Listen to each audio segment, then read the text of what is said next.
فَإِن لَمْ تَفْعَلُوا، اگر تم سود سے باز نہ آئے، سود کھانے کے عمل سے باز نہ آئے تو سن لو، تم نے اللہ اس کے رسول سے اعلان جنگ کیا۔ کس کی ہمت میں ہے، کس کی ہمت ہے کہ اللہ سے جنگ کرے اور اس کے رسول سے جنگ کرے؟ وہ کر سکتا ہے، وہ چاہے تو ایک لمحے میں زمین کو اوپر آسمان کو نیچے کر دے، وہ مالک ہے، اس کے آگے کون کھڑا ہو سکتا ہے؟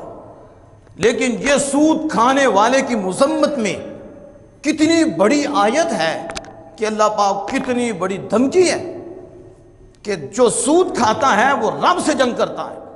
نعوذ باللہ من ذالک۔ یہاں ٹھہرتے ہوئے میں ایک بات آپ کے سامنے رکھوں، مجھے امام اہل سنت مجدد دین و ملت الشاہ احمد رضا حافظ بریلوی رحمۃ اللہ علیہ یاد آئے۔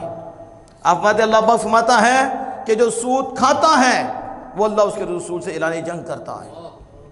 اس نے اللہ اس کے رسول سے اعلان جنگ کیا، لیکن خالق کائنات اپنے محبوب کی زبان پہ فرماتا ہے من عاد لی ولیا فقد آذنتہ بالحرب، جو میرے دوست سے دشمنی کرتا ہے، جو اللہ کے ولی سے دشمنی کرتا ہے، تو پھر اللہ فرماتا ہے میں اس سے اعلان جنگ کرتا ہوں۔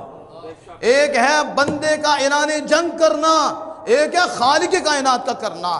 بتاؤ جو خالق کائنات جنگ کرتا ہے اس کا وزن زیادہ ہے یا بندہ جنگ کرتا ہے اس کا وزن زیادہ ہے؟ سود خوروں کو کہا تم نے مجھ سے اعلان جنگ کیا ہے، یاروں کے دشمنوں کو کہا کہ میں نے تم سے اعلان جنگ کیا ہے۔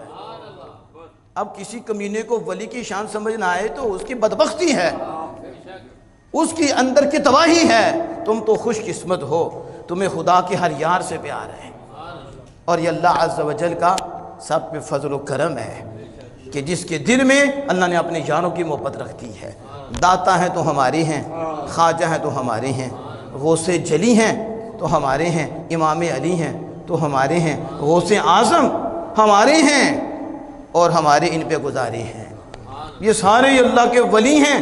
تو جو ولی کا مقام کتنا ہے کہ سود خور کتنی مذمت کہ وہ اللہ سے جنگ کرے، لیکن جو ولی سے دشمنی رکھے رب فرمائے میں اس سے جنگ کروں۔